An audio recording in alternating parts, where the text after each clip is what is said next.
নমস্কার শ্রোতা বন্ধুরা, আপনাদের সবাইকে স্বাগত জানাচ্ছি অলৌকিক ইউটিউব চ্যানেলে। আজ আমাদের বিশেষ নিবেদন লেখক রঞ্জিত চট্টোপাধ্যায়ের কলমে একটি হাড় হিম করা ভৌতিক গল্প, কাম পিপাসা। আজকের গল্প পাঠে আমি দিগন্ত। গল্পটি শোনার আগে আপনাদের কাছে ছোট্ট একটা অনুরোধ, গল্পটি যদি ভালো লেগে থাকে তাহলে অবশ্যই আমাদের চ্যানেলটিকে সাবস্ক্রাইব করে আমাদের পাশে থাকতে ভুলবেন না। শুরু হচ্ছে আমাদের আজকের গল্প, লেখক রঞ্জিত চট্টোপাধ্যায়ের কলমে কাম পিপাসা।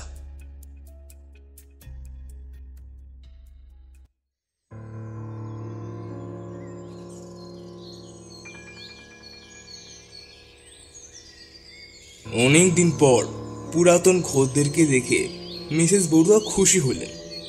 মিষ্টি হেসে বললেন, মিস্টার বরুণ বিশ্বাস না? ঠিকই চিনেছেন। বরুণও মৃদু হাসল, বললে, আপনার স্মরণ শক্তি আশ্চর্য রকমের প্রখর। চেনা অতিথিদের ভুললে আমার সরাইখানা চলবে কি করে বলুন? মিসেস বড়ুয়া বললেন, তা বটে। প্রায় 1.5 যুগ আগে স্বামী দেবাশিস বড়ুয়া যখন মুসৌরিতে হিলম্যান হোটেল খুলে বসেছিলেন, অনিতা বড়ুয়া তখন তরুণী। হোটেল পরিচালনা ব্যাপারে তখন থেকেই তিনি স্বামীর সহকারিণী। আজ কয়েক বছর হলো দেবাশিস বড়ুয়া পরলোকে হোটেল খুলতে গেছেন। হিলম্যানের পুরো মালিকানা আর দায়িত্ব এখন মিসেস বড়ুয়ার। খদ্দেরদের প্রতি অমায়িক ব্যবহার, আন্তরিক যত্ন তো আছেই। তার সরাইখানায় কেউ একদিনের জন্য এলেও অনিতা তাকে সহজে ভোলেন না। এই কারণে সিজন টাইমে অন্য হোটেলের তুলনায় তার হিলম্যানে ভিড় বেশি হয়। পুরাতন আত্মীয়তার সুরে অনিতা বললেন, এবার কতদিন পর এলেন? বরুণ বললে, হ্যাঁ, তা অনেক দিন হলো, 11 বছর বাদে। বলছি, ঘর টর পাওয়া যাবে তো? আপনার জন্যে সবসময় ঘর খোলা। অনিতা বড়ুয়া এখন আর তরুণী নেই। 40 পার হয়ে মোটাও হয়েছেন, চুলে রূপলি ছোঁয়াও লেগেছে। তবু মুখের হাসি আর চোখের চাউনিতে তরুণ বয়সের মাদকতা রয়েছে। নিজেই চাবি নিয়ে বললেন, আসুন।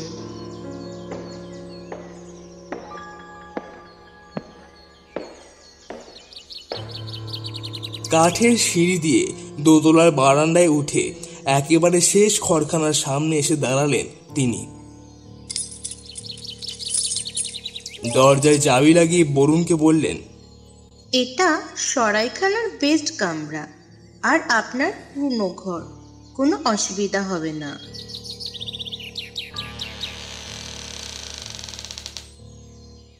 দরজা খুলে দিয়ে অনিতা বললেন, চা নিচের খাবার টেবিলে খাবেন না রুকমা দিয়ে যাবে? রুকমা? ভেতরে ভেতরে বরুণ যেন চমকে উঠল। অনিতা বললেন, এখানকার পাহাড়ি বস্তিতে অমন অনেক রুকমা আছে। অনেকটা সহজ হয়ে উঠল বরুণ। বললে, স্নান সেরে খাবার টেবিলেই যাচ্ছি। হেসে অনিতা চলে গেলেন। বরুণ ঘরে ঢুকল, হাতের সুটকেসটা নামিয়ে রেখে চারপাশে চোখ বুলিয়ে নিল।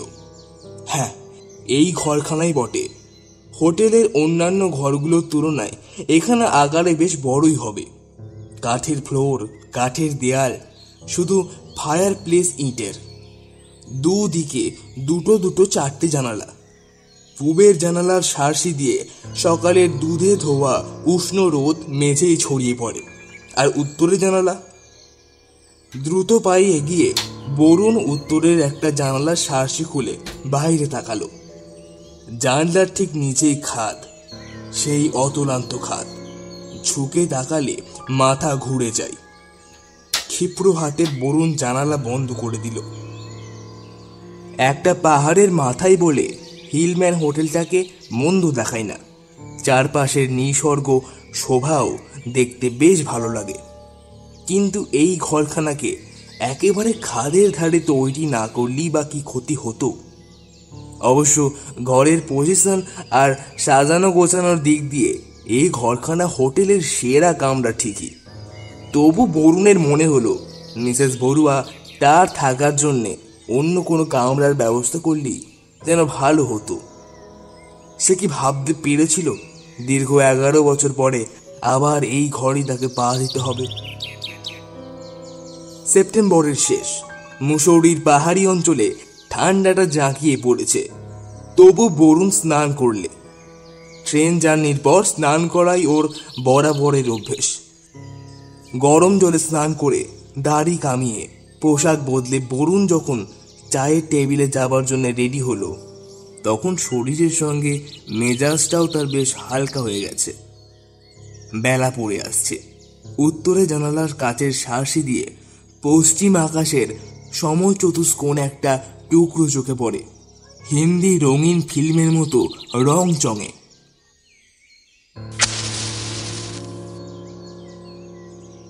একটা সিগারেট ধরিয়ে বরুণ একতলায় নেমে গেল। টেবিল চায়ের সরঞ্জাম সাজিয়ে অনিতা নিজেই অপেক্ষা করছিলেন। হোটেলের বোর্ডার তখন খুব কম, 2-4 জন যারা আছে তারা চা পান শেষ করে বেড়াতে বেরিয়েছে। চেয়ারে বসতে বসতে বরুণ বলল, আপনি নিজে চা বানাচ্ছেন যে, লোকজন কেউ নেই?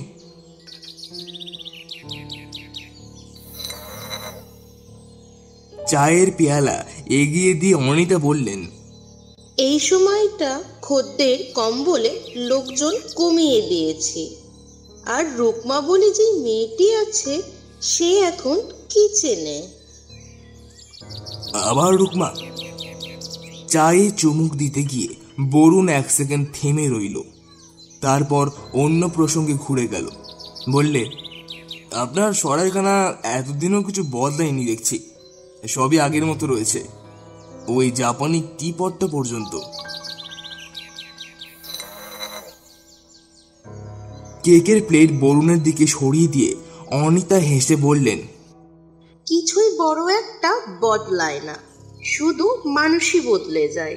এই আমাকেই দেখুন না, আগের চেয়ে কত মোটা হয়েছি, বুড়িয়ে গেছি। এ আপনার বুড়িয়ে যাওয়া নয়, বাড়িয়ে বলা। বরুণও হেসে জবাব দিল,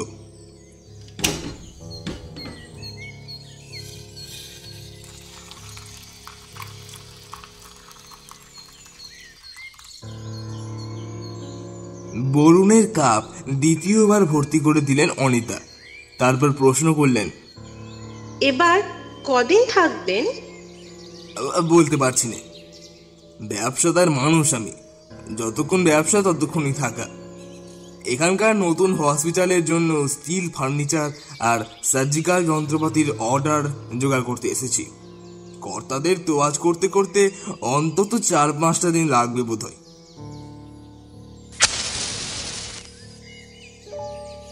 চা পর্ব শেষ করে আরেকটা সিগারেট ধরালো বরুণ। মিসেস বড়ুয়া জিজ্ঞেস করলেন, আজ রাতে কি খাবেন? কোনো স্পেশাল ডিশ? ফরমাস না করে আপনার অভিরুচির ওপর ছেড়ে দিলাম। চেয়ার ছেড়ে উঠে পড়ল বরুণ। অনিতা বললেন, বেড়াতে বেরোচ্ছেন? না, টায়ার্ড লাগছে, ঘরে গিয়ে বিশ্রাম নেব। আমি কিন্তু 10টার আগে ডিনারে বসি না। আমার মনে আছে, আপনার ডিনার 10টায় রেডি থাকবে। সত্যি ক্লান্ত বোধ হচ্ছিল বরুণের। ঘরে এসে দেখল উত্তরের জানালায় ফ্রেমে আটা আকাশ থেকে সমস্ত রঙের বাহার মুছে গেছে। ফায়ার প্লেসের আগুনের তাপে ঘরখানায় উষ্ণ আরাম ছড়ানো। ইটালিয়ান কম্বলখানা গায়ে টেনে নরম বিছানায় বরুণ এক ঘুম ঘুমিয়ে নিল।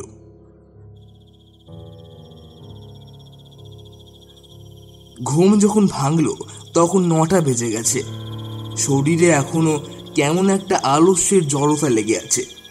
অতএব সুটকেসটা খোলা যাক। মার্তেল ব্র্যান্ডির বোতল তার সঙ্গেই থাকে, বিশেষত ট্যুরে বেরোলে। বারান্দায় বেরিয়ে বরুণ গলা চড়িয়ে গরম পানির ফরমাশ করলে। খানিক পরেই পাহাড়ি চাকরটা এসে গরম জলের পাত্র টেবিলে নামিয়ে রেখে গেল, সঙ্গে গ্লাস। বোতল খুলে বরুণ গ্লাসে 1 ইঞ্চি টাক ঢাললে। গরম জলের পাত্রের দিকে হাত বাড়াতে গিয়ে ফুলদানির দিকে চোখ পড়ল। সেই ড্রাগন আঁকা তামার ফুলদানিটা না? আশ্চর্য, 11 বছর আগে ওই টেবিলে এই ফুলদানিটাই ছিল। ছিল তো ছিল, দুনিয়ায় অনেক জিনিসই 11 কেন 111 বছর ধরেও ছিল এবং আছে, তাতে কি এলো গেল। গ্লাসে গরম জল মিশিয়ে বরুণ একটা লম্বা চুমুক দিল, সিগারেট ধরালে। তারপর টেবিল থেকে একখানা বিলিতি ম্যাগাজিন খুলে বসলো। গ্লাসটা দ্বিতীয় চুমুকেই খালি হয়ে গেল। দ্বিতীয়বার ব্র্যান্ডি নিল বরুণ। গরম জল নিতে গিয়ে ফুলদানিটা আবার নজরে পড়ে গেল। সঙ্গে সঙ্গে বরুণ চোখ সরিয়ে নিল। তার মনে হলো মিসেস বড়ুয়ার রুচি নিতান্ত পুরনো পচা। এমন কি নিয়ম আছে 11 বছর ধরে একই ফুলদানি একই টেবিলে রাখতে হবে? ওই ফুলদানিটা তো কারো স্বামী নয় যে বদলানো চলবে না। হঠাৎ খেয়াল হলো বরুণের। এরই মধ্যে সে বার 3-4 ফুলদানিটার দিকে তাকিয়েছে। হাসি পেয়ে গেল তার। এই বয়সে ড্রাগন দেখে ভয় পেল নাকি সে? মনে পড়ল অনিতা বড়ুয়ার কথা। কিছুই বড় একটা বদলায় না, শুধু মানুষ বদলে যায়। বরুণ তৃতীয় পেগ ঢাললো। গ্লাসটা যখন শেষ করলো তখন 10টা 10। বোতলটা সরিয়ে রেখে সে একতলায় নেমে গেল। ডিনারের টাইম হয়েছে। টেবিলে প্লেট সাজিয়ে বসে আছেন অনিতা। বরুণ এসে বসতেই কিচেনের দিকে মুখ ফিরিয়ে ডাক দিলেন, রুকমা, খানা লাও। বরুণ কেমন যেন অস্বস্তি বোধ করতে লাগলো। অথচ নেশা তার হয়নি। 3 পেগে তার নেশা হয় না, বড়জোর চোখ দুটো একটু লালচে হয়।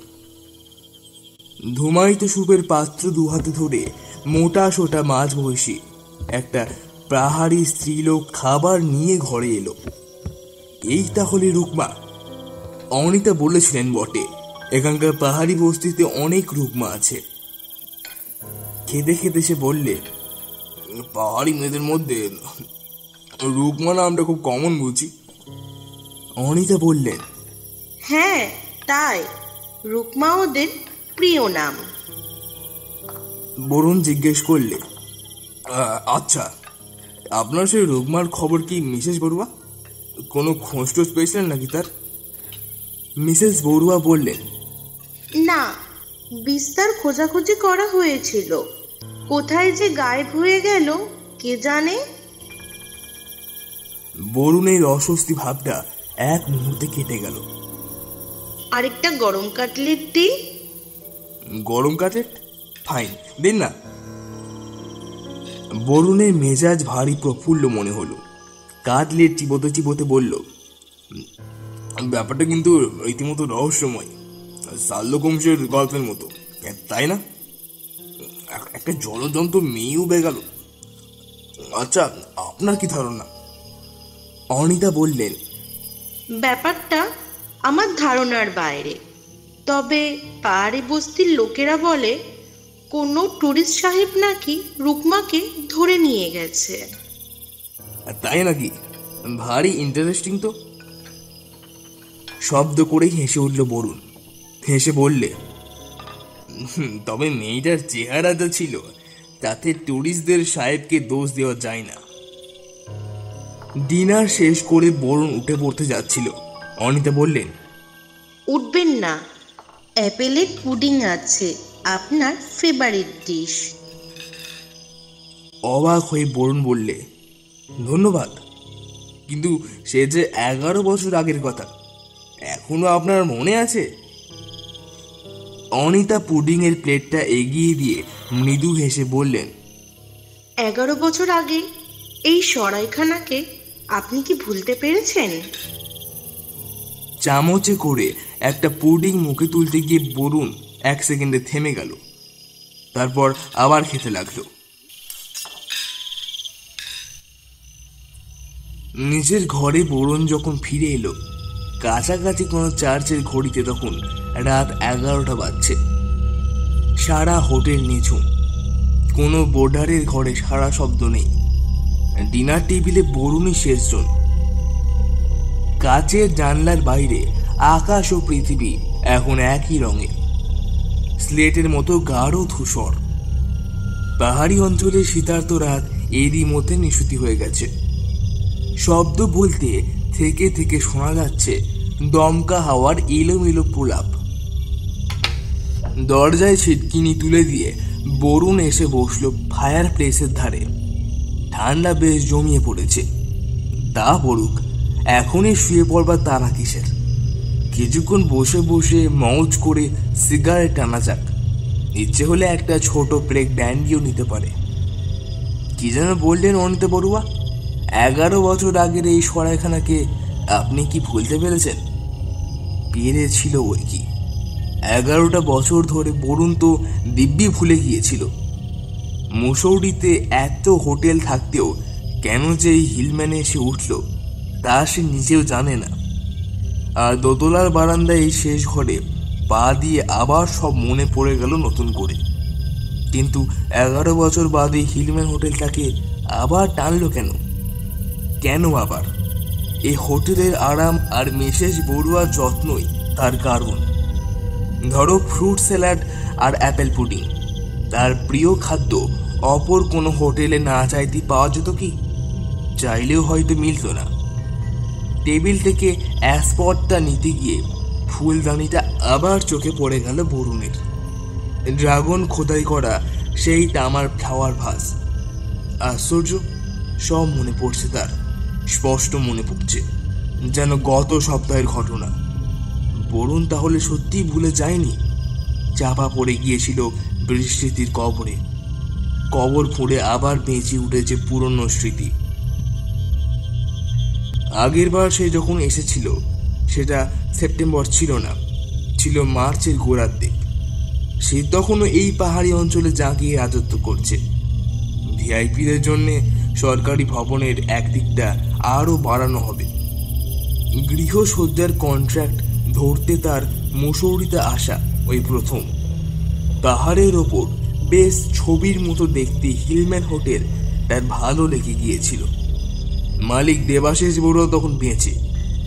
বরুণ একটু নিরিবিলি থাকা পছন্দ করে শুনে তিনি দোতলার বারান্দার এই শেষ ঘরখানায় তার জন্য খুলে দিয়েছিলেন। ঘরখানা একেবারে একটেদে বলে সত্যি নিরিবিলি। অন্য বোর্ডারদের সঙ্গে সম্পর্ক খুবই কম। এই খাটখানা তখন ঘরের এইখানেই ছিল। বড় সোফাটা, ড্রেসিং আয়নাটা আর সেন্টার টেবিলখানা তখন যেখানে ছিল 11 বছর বাদে ঠিক সেই জায়গাতেই রয়েছে। ড্রাগনওয়ালা তিব্বতী ফুলদানিটাও। এমনকি বরফে ঢাকা পাহাড়ের একটা এনলার্জ করা বাঁধানো ফটো পূবের দেওয়ালে ঢুকে তেমনি করেই ঝুলছে, কিছুই বদলায়নি। হ্যাঁ, এই ঘরেই রুকমাকে সে প্রথম দেখেছিল। সকালবেলা বেডটি নিয়ে এসে তার ঘুম ভাঙিয়েছিল রুকমা। ডেকেছিল, চাই লায়া বাবুজি। একটু মোটা অথচ মেয়েলি গলার আওয়াজে বরুণ ঘুম চোখে তাকালো। মেয়েটা গালে টোল পরিয়ে মিষ্টি করে হাসলো, আবার বললে, চাই লায়া বাবুজি পিও। ঘুম চোখে এক পলক তাকিয়েই বরুণের চোখ থেকে ঘুম চলে গেল। একটা জীবন্ত পাহাড়ি গোলাপ ফুটে রয়েছে তার ঘরে। পাহাড়ি মেয়েদের বয়স ধরা মুশকিল, কিন্তু এই মেয়েটাকে দেখে বোঝা যায় বয়সটা 20-22-এর বেশি হতে পারে না। এমনই মসৃণ লালিত তার গায়ে ফর্সা গোলাপি চামড়ায়, ঘন সবুজ ছিটের ফ্রক পরনে, গায়ে লাল পশমের সোয়েটার, মাথায় সাদা ফুটকি দেওয়া একটা নীল সিল্কের রুমাল বাঁধা। তারই তলা দিয়ে লালচে কটা চুলের একজোড়া খাটো বিনুনি উপচে ওটা বুকের দুপাশে ঝুলছে। অস্পষ্ট ভুরুর নিচে ছোট ছোট চোখ দুটো জলজল করছে। পাতলা গোলাপি ঠোঁটের ফাঁকে খুদে খুদে হলদেটে দাঁতের শাড়ি। বরুণ চেয়েই রইল। মেয়েটা শুধু পাহাড়ি সৌন্দর্যের একটা ছবি নয়, পুঞ্জ পুঞ্জ যৌবন দিয়ে গড়া টাটকা তাজা যৌবন। বন্য সরলতার সঙ্গে মেয়েটা বললে, क्या देखता बाबूजी, चाय पियो। নিজেকে সামলে নিয়ে বরুণ গম্ভীরভাবে প্রশ্ন করলে, क्या नाम है? ঠিক করে হেসে ফেলে মেয়েটা বললে, रुकमा। রুকমার সঙ্গে বরুণের সেই প্রথম আলাপ 11 বছর আগে। তারপর থেকে বরুণ যতক্ষণ হোটেলে থাকতো তার ভাই ফরমাসের অন্ত ছিল না। জল দাও, চা আনো, কফি বানাও, বিস্তার আর চাদর আর বালিশের ওয়ার বদলে দাও, আরো কত রকম। ঘড়ি ঘড়ি রুকমাকে ডেকে পাঠাতো আর ঘুরিয়ে ফিরিয়ে রুকমাকে দেখতো আর কি এক জ্বালায় জ্বলতো, যে জ্বালায় শুধু নওজওয়ান পুরুষ জ্বলে। কত বয়স তখন বরুণের? বড়জোর 30-32। সারা ভারতবর্ষ জুড়ে মাকড়সার জালের মতো রেল লাইন ছড়িয়ে পড়ছে। সেই লাইন ধরে স্টেশনে স্টেশনে ঘুরছে বরুণ। কোথাও 2 দিন, কোথাও 5 দিন, মাসের পর মাস, বছরের পর বছর কেবল অর্ডার ধরেছে, ব্যবসা করেছে, টাকা গুনেছে। টাকার যে উল্টো পিঠ আছে, জীবনের যে আরেকটা দিক আছে, ভাববার অবসর হয়নি।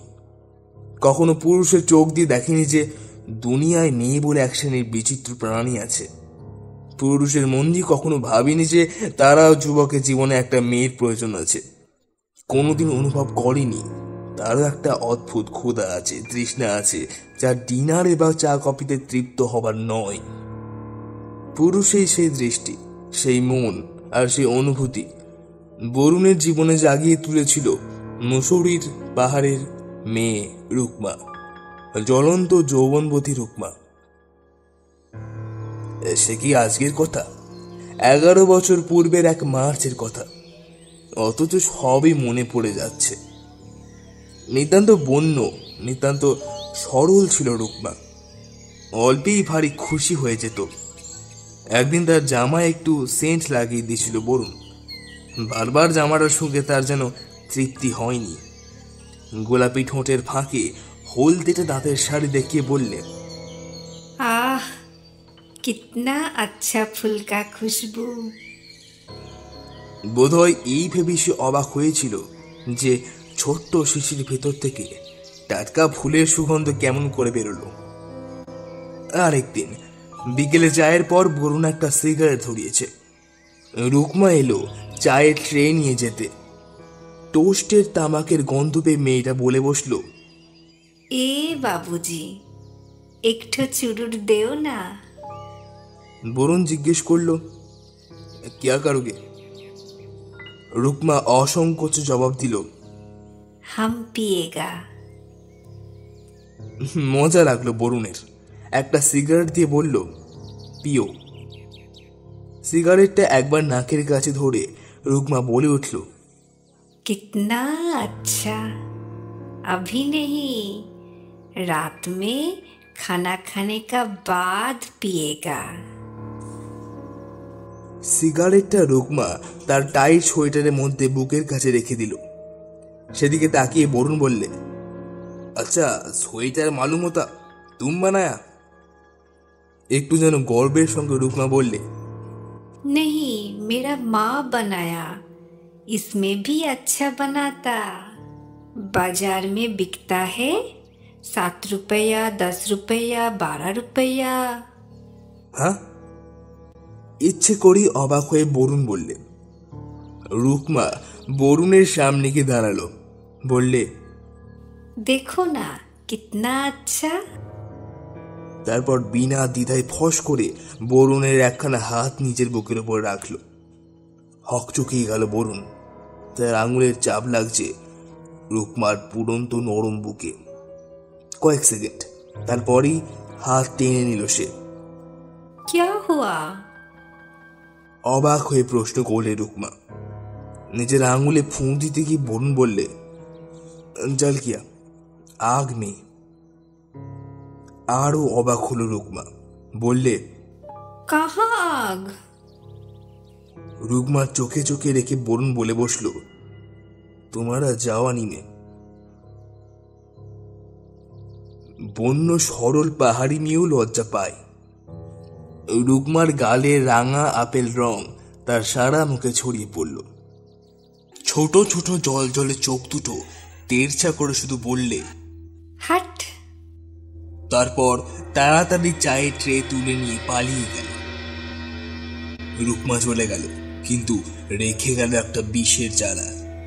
সে বিষ বরুণের হাতের আঙুল থেকে ক্রমে সারা দেহের রক্তবাহী শিরায় শিরায় সঞ্চারিত হতে লাগলো। আর ঘটনাটা ঘটল সেই রাতেই। বোর্ডারদের মধ্যে সবশেষে ডিনার করতে নামে বরুণ। 10টা অবধি তার নিজস্ব সময়। কয়েক পেগ হট ড্রিঙ্কস নিয়ে একা একা কাটায়। তারপর ডিনারে বসে। সে রাতে একটা ভালো হুইস্কির বোতল ছিল সঙ্গে। 3 পেগের কিছু বেশি হয়ে গিয়েছিল। তারপর নেমে গেল একতলায়। ডিনার টেবিলে পরিবেশন করলে রুকমা আগের মতো সহজভাবে। বিকেলের কথা সে হয়তো ভুলেই গেছে, কিন্তু বরুণ কি ভুলতে পেরেছিল সেই বিষের জ্বালা? ভোলা তো দূরের কথা, জ্বালাটা যেন নেশার মতো ক্রমশ তাকে অস্থির করে তুলেছিল। ডিনারের পর কফির অর্ডার দিয়ে ঘরে ফিরে গেল বরুণ। সিগারেট ধরালে। হোটেল হিলম্যান এখন চুপচাপ। বোর্ডাররা যে যার বিছানায় গায়ে কম্বল টেনেছে। পাহাড়ি অঞ্চলে রাত 11টা বাজতে না বাজতেই নিশ্চুতি।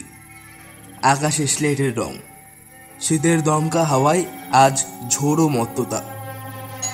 ফায়ার প্লেসের ধারে বসেছিল বরুণ। ঘরের দরজায় টোকা পড়ল। কোন? বরুণ জিজ্ঞেস করল। বাইরে থেকে জবাব এলো, रुकमा कॉफी लाया बाबूजी। দরজা ভেজানোই ছিল।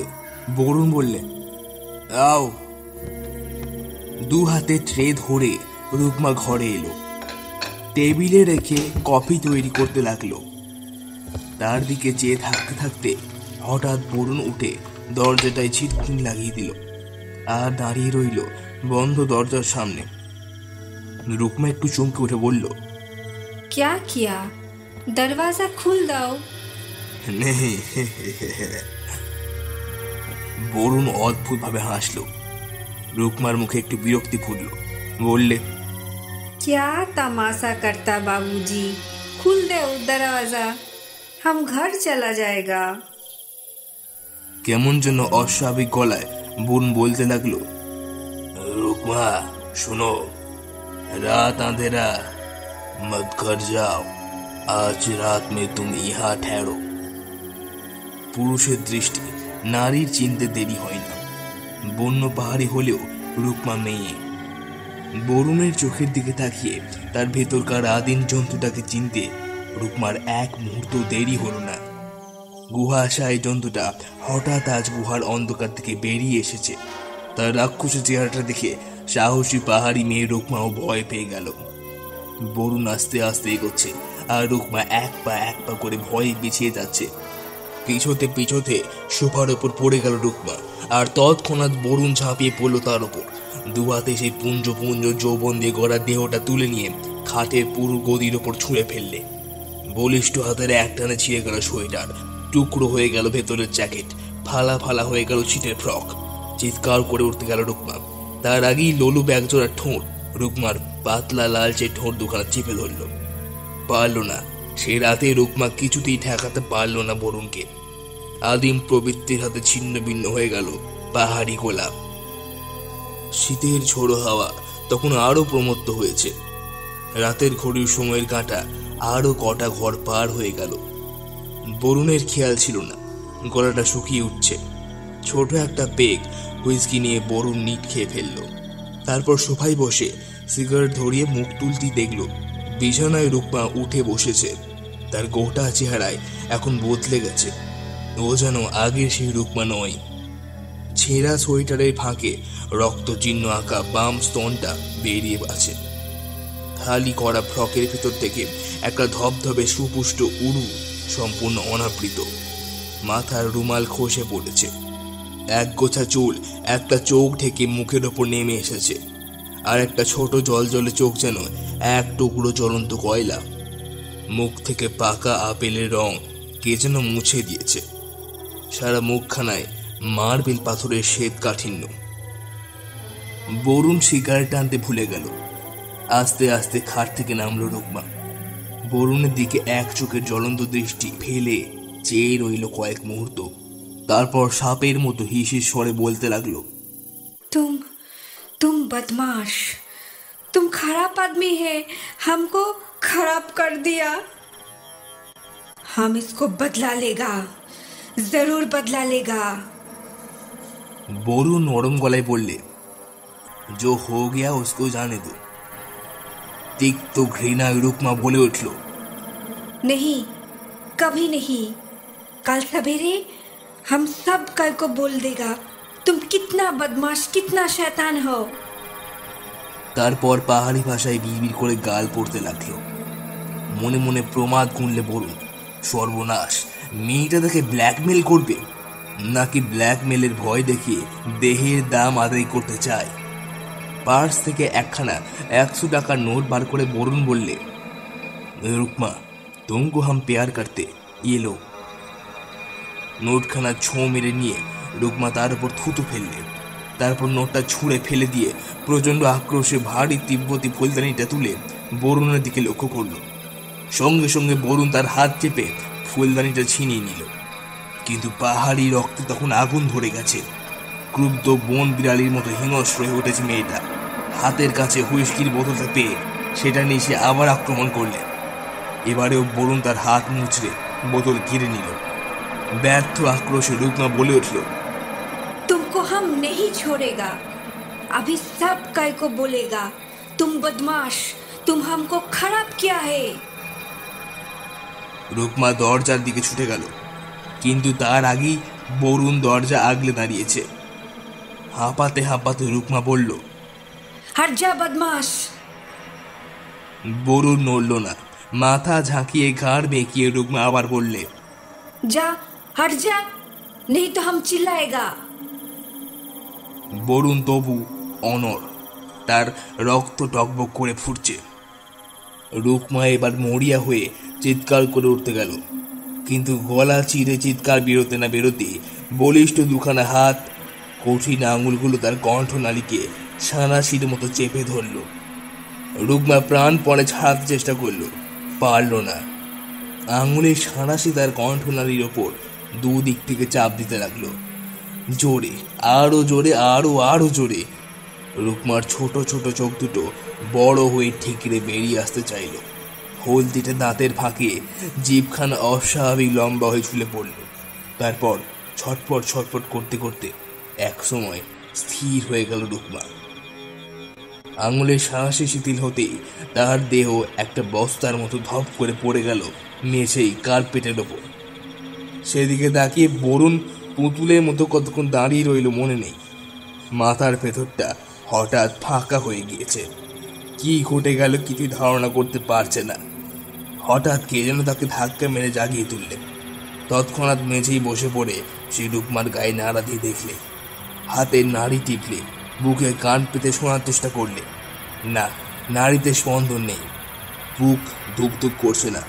রুকমার জীবনের ঘড়ি বন্ধ হয়ে গেছে। ভয়ের একটা হিমশীতল স্রোত বরুণের শির দ্বারা দিয়ে নেমে যেতে লাগলো। রুকমাকে সে খুন করে ফেলেছে। এখন এখন কি করবে সে? কি করা উচিত? প্রাণী মাত্রই সে সহজাত আত্মরক্ষার প্রবৃত্তি থাকে। সেই প্রবৃত্তি তার কানে কানে বলে উঠল, এখন নিজেকে বাঁচাতে হবে। যে মরবার সে মরেছে। বরুণ নিজেকে অনেকখানি শক্ত করল। মুখ তুলে তাকাতে চোখে পড়ল উত্তরে জানালার দিকে। কাছের শার্সিতে শীতের ঝোড়ো হাওয়া ধাক্কা দিচ্ছে, যেন কিছু বলতে চাই বরুণকে। কি বলতে চায়? বুঝেছে, বরুণ তা বুঝেছে। উঠে গিয়ে উত্তরে কাচের শার্সি খুলে দিল সে। এক ঝলক হিমশীতল হাওয়া যেন বরফের কোচে ছিটিয়ে দিল তার মুখে চোখে। বরুণ ফিরে এলো রুকমার কাছে, দু হাতে তুলে নিল তার দেহটা। তারপর আবার জানলার দিকে সে এগিয়ে গেল।